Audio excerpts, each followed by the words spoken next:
Pension. केंद्रीय civil सेवा pension नियमों के तहत केंद्र सरकार के पेंशनरों को प्रदान किया जाने वाला पेंशन अनुकंपा भत्ता 80, 85, 90, 95 और 100 वर्ष की आयु प्राप्त करने के बाद काफी बढ़ जाता है। केंद्रीय सिविल सेवा पेंशन नियम 2021 कहते हैं, सेवानिवृत्त शासकीय सेवक द्वारा 80 वर्ष या उससे अधिक की आयु पूर्ण करने पर इस नियम के अंतर्गत अनुमन्य पेंशन अथवा अनुकंपा भत्ता के अतिरिक्त सेवानिवृत्त शासकीय सेवक को अतिरिक्त पेंशन अथवा अनुकंपा भत्ता देया होगा। अति वरिष्ठ पेंशन भोगियों को पेंशन का आंकड़ा 80 वर्ष से 85 वर्ष से कम मूल पेंशन अनुकंपा भत्ता का 20%, 85 वर्ष से 90 वर्ष से कम मूल पेंशन अनुकंपा भत्ता का 30%, 90 वर्ष से 95 वर्ष से कम मूल पेंशन अनुकंपा भत्ता का 40%, 95 वर्ष से 100 वर्ष से कम मूल पेंशन अनुकंपा भत्ता का 50%,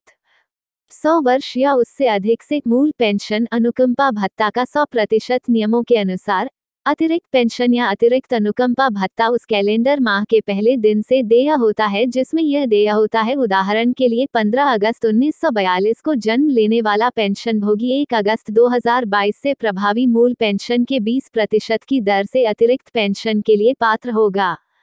इसी तरह 5 अगस्त 1942 को जन्म लेने वाला पेंशन भोगी भी 1 अगस्त 2022 से प्रभावी मूल पेंशन के 20% की अतिरिक्त पेंशन के लिए पात्र होगा। सरकारी सेवा क्वालिफाइंग सर्विस की अवधि की गणना करते समय 3 महीने और उससे अधिक के बराबर 1 वर्ष का अंश एक पूर्ण 6 मासिक अवधि के रूप में माना जाता है और एक अर्हक सेवा माना जाता है। यदि किसी कैलेंडर माह के मध्य में पेंशन बंद कर दी जाती है तो उस महीने के अंश के लिए देय पेंशन की राशि को भी अगले उच्च रुपये में राउंड ऑफ कर दिया जाता है।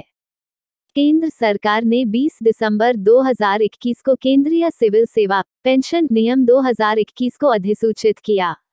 ये पेंशन नियम 31 दिसंबर 2003 को या उससे पहले नियुक्त सरकारी सेवकों पर लागू होते हैं, जिनमें रक्षा सेवाओं में असैन्य सरकारी कर्मचारी भी शामिल हैं।